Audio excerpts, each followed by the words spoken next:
Okay, let's unpack this. Welcome to the deep dive. Today, we're tackling something really fascinating. It's the ultimate reputation makeover, maybe in all of American history.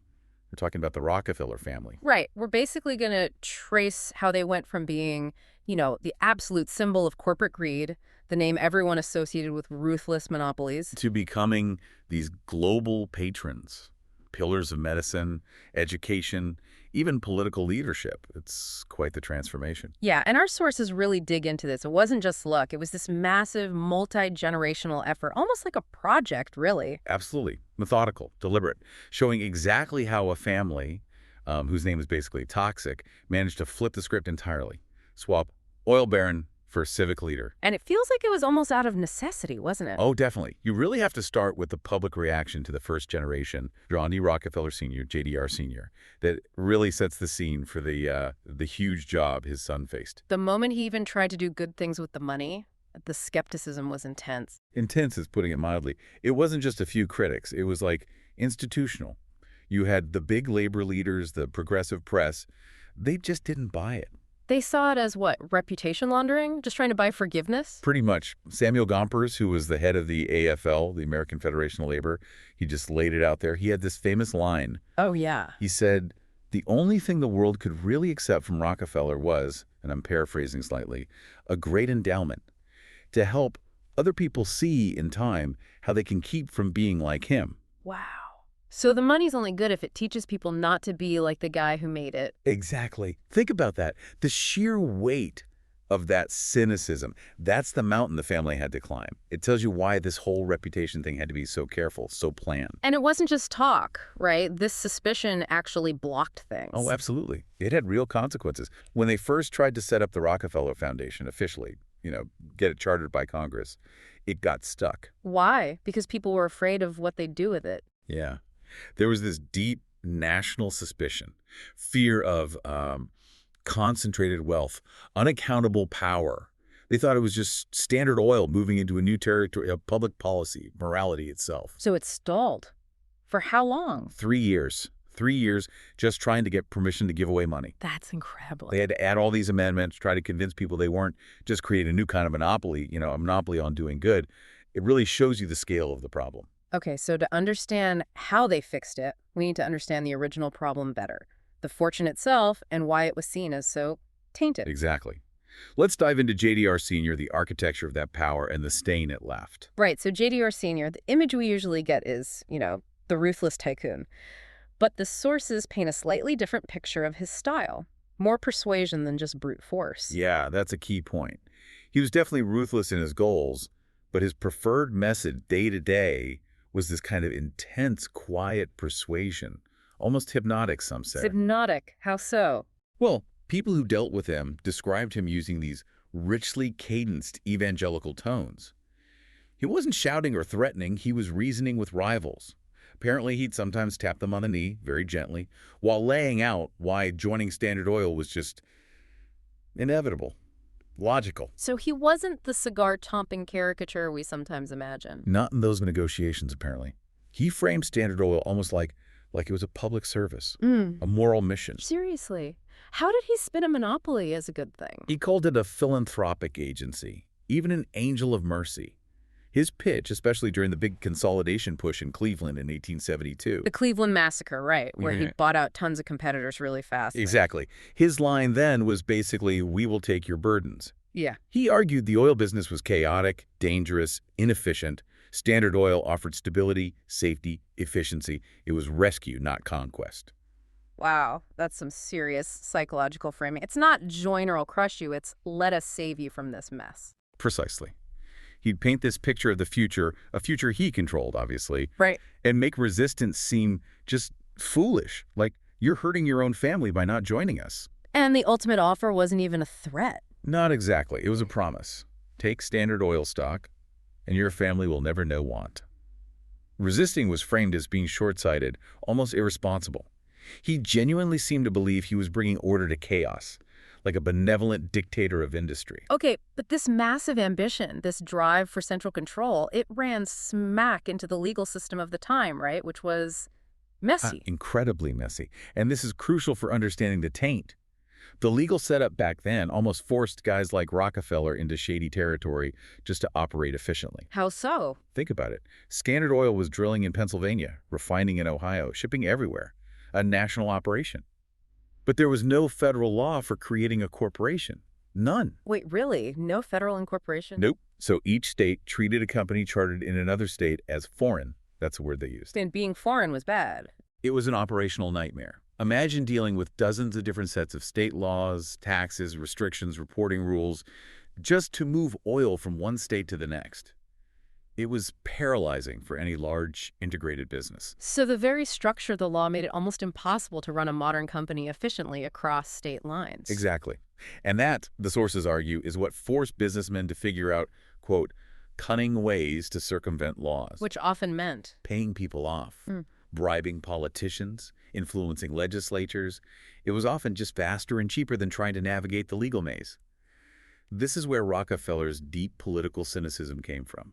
He saw the system as broken, obstructive. So politics became just another cost of doing business, something to be managed or bought. Pretty much. That's why they came up with the whole Standard Oil Trust idea in the first place. It was a legal workaround to control everything across state lines without having 50 different legislatures breathing down their necks. Regulatory chaos breeding regulatory capture, essentially. You could say that. Yeah. But by the time JDR Sr. started stepping back, the sheer financial power they'd built was staggering. We get a real sense of the peak of that wealth around the time U.S. Steel was formed. Right, the first billion-dollar corporation. How was Rockefeller involved there? He wasn't central to steel itself, but he strategically bought up crucial assets, iron ore reserves, shipping lines on the Great Lakes, things Carnegie needed for his steel operation. So when J.P. Morgan was putting U.S. Steel together... Rockefeller held some key pieces. Exactly.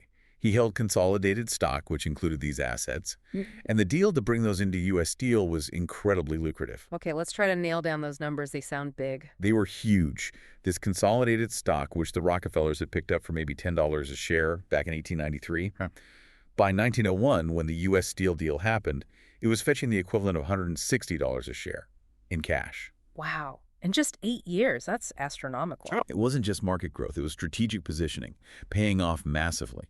When the whole deal closed, the Rockefeller family pocketed $88.5 million in total for their various holdings rolled into U.S. Steel. 88 million back then. And Frederick Gates, who was JDR Sr.'s right-hand man, his main advisor, he estimated that about $55 million of that was pure profit, just from that one transaction. Unbelievable. Yeah. This single deal pushed JDR Sr.'s net worth over $200 million. The sources estimate that's around $3.5 billion in today's money, making him easily one of the 2 or 3 richest, most powerful men on the planet at that moment. But all that money came with this huge public relations problem, this moral stain. Exactly. JDR Sr. had the, let's say, temperament to build a fortune that way. But the person who inherited it, John D. Rockefeller Jr., he inherited the money, yes, but also the full weight of that toxic legacy. And that's where the story really shifts, doesn't it, to the son and the burden he carried. Right.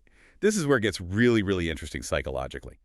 Junior steps into the limelight just as public opinion is absolutely savaging the big industrialists. The timing couldn't have been worse. The early 1900s, that's peak muckraking journalism, right? Exactly. So Junior's trying to figure out what to do with this immense inheritance, and meanwhile, writers are publishing these detailed exposés about how the money was actually made. The sources are very clear. His own dawning awareness of corruption in Standard Oil's methods, coupled with the constant public attacks, it pushed him over the edge. Corruption how? What was he becoming aware of? Things like the secret railroad rebates, the industrial espionage, the predatory pricing used to crush competitors, tactics that Ida Tarbell laid bare in her famous 1904 series, The History of the Standard Oil Company. So he's reading this stuff, realizing it's true, while the whole world is condemning his family. Pretty much. And the moral conflict, the sheer pressure, was apparently so intense that Junior suffered a nervous breakdown in late 1904. Wow, so this wasn't just about PR, it was deeply personal. He needed to change the family's story, maybe just to be able to live with himself, with the money. It seems that way. It was almost a psychological necessity. Yeah. And the press, they were merciless with him. Why him specifically? Was easier than attacking the father? I think so. JDR Sr. was this remote, almost mythical figure by then. Junior was younger, more visible, and frankly, seemed more vulnerable. The papers painted him as weak, fumbling, prudish, and neurasthenic, a pale shadow of his powerful father. And they went after his personal life, his spending habit. Oh, yeah. They mocked any attempt he made at living a somewhat normal or even frugal life. It became a running joke. Like what? What did they report? They'd print things like, he rarely spends more than 50 cents for his midday lunches, that he didn't drink, that his tailor bill was surprisingly low for a man of his wealth, sometimes less than, a regular office manager. Trying to make him look. It's ridiculous. Out of touch. Both, I think. Either he was play-acting modesty, which was absurd, or he was genuinely weak and didn't know how to handle the wealth. And the ultimate symbol of this scrutiny was the nickel tip story. Ah, yes, the nickel tip. Tell us about that. It's almost comical if it weren't so revealing. Apparently, he tipped his barber 5 cents, a nickel. The barber supposedly took the nickel, stuck it up on the wall of the shop, Oh, no. and the press ran with it. Photos of the nickel on the wall appeared in newspapers nationwide. It turned him into this symbol of, I don't know, awkward cheapness. It showed that anything he did, however private, could be twisted and used against the family name. So this must have made him incredibly self-conscious. Painfully so, it seems. But that intense frugality, that carefulness, it also became part of his response. He knew what people expected. Which was? He said himself, he thought it was rather expected of me that having inherited money, I would waste it. The typical rich kid stereotype. And he said, I made up my mind that I wouldn't do it. So not wasting it became his mission. Yes. And that refusal to waste it, that sense of duty, became the driving force behind the shift to organized institutional philanthropy.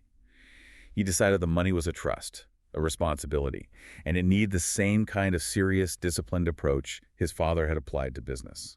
Applying the Standard Oil mindset, efficiency, centralization, long-term strategy, but applying it to doing good instead of drilling oil. That's the crucial pivot. Junior didn't just randomly donate money, he built institutions. The Rockefeller Institute for Medical Research, the General Education Board, huge, ambitious projects designed to tackle massive problems, disease, education reform systematically, globally, permanently. Taking his father's methods, but aiming them at social benefit. Exactly. It was philanthropy structured like a giant, efficient corporation. And this became the new family mandate, right? This obligation to turn profit into public service had to continue. It wasn't just a one-generation fix. It became embedded in the family identity. Absolutely.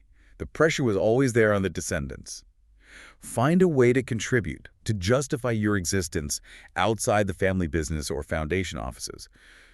We see this playing out later with JDR Jr.'s grandson, Richard Rockefeller. What was his story? Well, he felt that family obligation to do something for others. He initially pitched this big academic study of American universities. Sounds worthy. But his father, JDR III, apparently shot it down. Didn't fit the mold, wasn't high impact enough in the established Rockefeller way. So what did Richard do?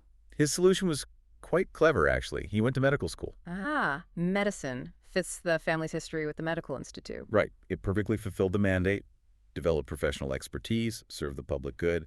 But, as the sources note, it also strategically put him beyond the reach of family ambitions that he enter the bank, the office, or the foundation.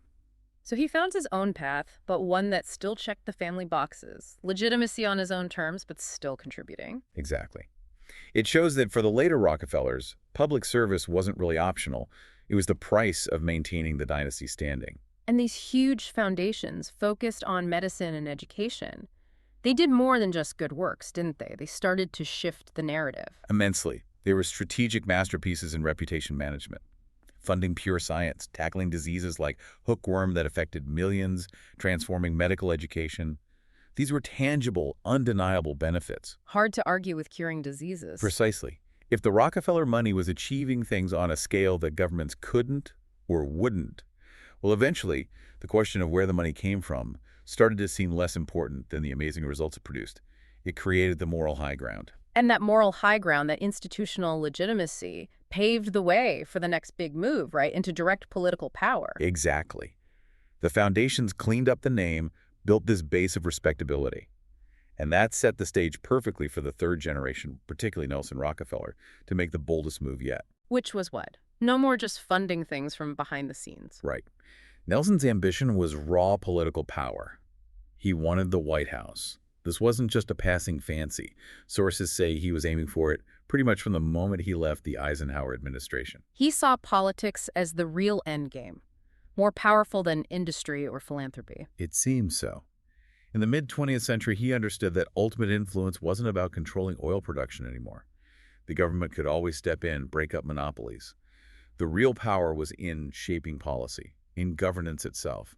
Elected office was the next stage of dynastic influence. And his political drive seemed very personal, too, especially when it came to Richard Nixon. Oh, intensely personal. Yeah. Nelson really genuinely disliked Nixon. He saw him as completely wrong for the country, and maybe more importantly, wrong for the kind of Republican Party.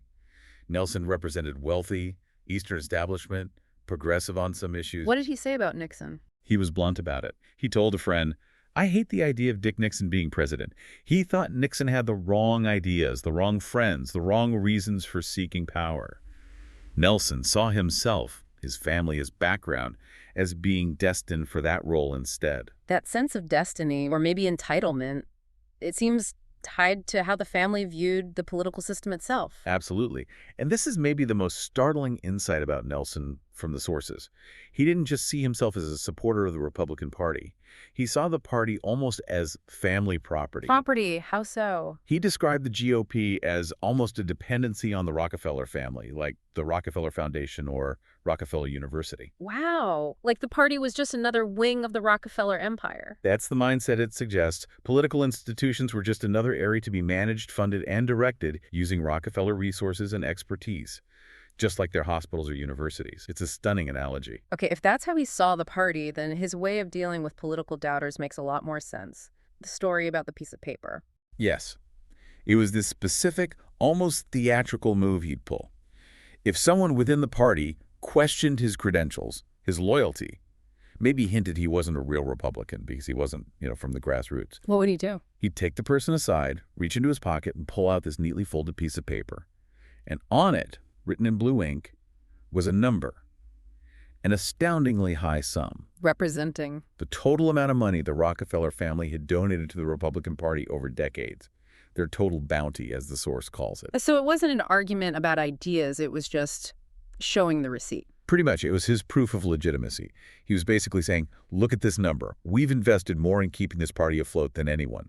Our stake, our right to lead, is based on this massive long-term financial commitment.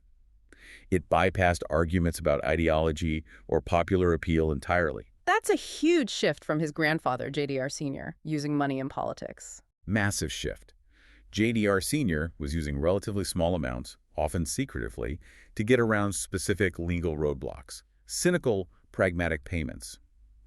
Nelson was using enormous documented financial contributions to establish a fundamental, almost ownership-level claim on the entire political structure. From operational fixes to dynastic entitlement. Exactly. And Nelson didn't even frame his political ambition, like his fight against Nixon, as just personal rivalry. He presented it as a matter of national urgency. How did he justify it? He'd tell people the country was in real danger, facing vast perils, both foreign and domestic. The stakes were incredibly high, and the great issues will be decided in Washington. Therefore, someone like him, with his background and resources, needed to be there. So the family journey goes from controlling oil to controlling the narrative through philanthropy to trying to control the government itself. That's the arc. The foundations provided the moral shield, the proof of good intentions, and the political bounty became the sword, asserting their right to set the policy agenda. They moved from an industrial power model to a policy power model. And that influence extended beyond just elections, right? Through other organizations. Oh, definitely. The foundations were just the start. Their influence permeated elite policy circles, think tanks. Groups like the Council on Foreign Relations and later the Trilateral Commission became deeply associated with Rockefeller funding and, some argued, Rockefeller agendas, particularly in foreign policy and global economics. They were shaping the intellectual landscape where policy gets made. It's an incredible story arc. The son has a breakdown over the family's image, builds institutions to fix it, and the grandson uses those institutions plus the family checkbook to argue he should be president. It's a masterclass in turning wealth into legitimacy and legitimacy back into power. A full circle of, you could say, social and political engineering. The ultimate demonstration that money, if used strategically and institutionally, can buy the one thing it often lacks: acceptance, legitimacy. #tag outro. So what does this all mean at the end of the day? Well, it seems the Rockefellers didn't just navigate the shift from the Gilded Age into the modern era. They kind of wrote the manual for how an American dynasty could endure. Yeah, they created this model. Combine massive, organized, institutional giving the foundation approach with huge investment in the political machinery Nelson's bounty, and you can actually swap your entire public identity. From predator to patron, from oil baron to civic leader. And they secured that influence for the long haul by realizing the real power wasn't just owning the wells or the refineries anymore. It was shaping the rules of the game. Public policy, medicine, education, foreign affairs. By funding universally recognized good works, they basically made the origin of the money a secondary issue. People saw the results, the cures, the schools, and the name Rockefeller became associated with those things, not just Standard Oil. Exactly. Their name ended up on university buildings, Right. not just oil barrels. And that brings us back maybe to the very beginning, to JDR Sr. himself, because the real secret might lie in his fundamental approach to, well, everything. That relentless focus, that analytical mind. Yeah. We think of him as cold, calculating in business. But apparently in retirement, his mind stayed incredibly active. He sort of tried to make up for the boyhood he missed, getting into new things with that same methodical obsession. Like the bicycle craze in the 1890s, it's hard to picture JDR Sr. on a bicycle. Right. But he didn't just ride it, he engineered solutions for it. Yeah. There's this amazing little story. He wanted a bicycle path, built up a really steep hill to his house at Forest Hill. Okay. He called in a civil engineer, asked about finding a practicable grade, an incline that was actually rideable. The engineer looked at the slope and basically said, nope, can't be done. Too steep. And Rockefeller's reaction? The man who built Standard Oil. Classic Rockefeller. Nothing is impossible. So what does he do? He goes out, gets civil engineering textbooks, studies them himself, analyzes the terrain. She taught himself engineering to build a bike path. Apparently so. He personally calculated the exact 3% grade that would work, figured out how to build it, and then had it constructed. So he could ride his bike right up to his front door. He solved the problem the expert couldn't. Applying the same brainpower he used for oil pipelines to a path for his hobby. Exactly the same. Relentless, analytical problem solving. So here's the final thought, something for you to chew on. Maybe the real enduring secret of this kind of dynastic power isn't just the money itself.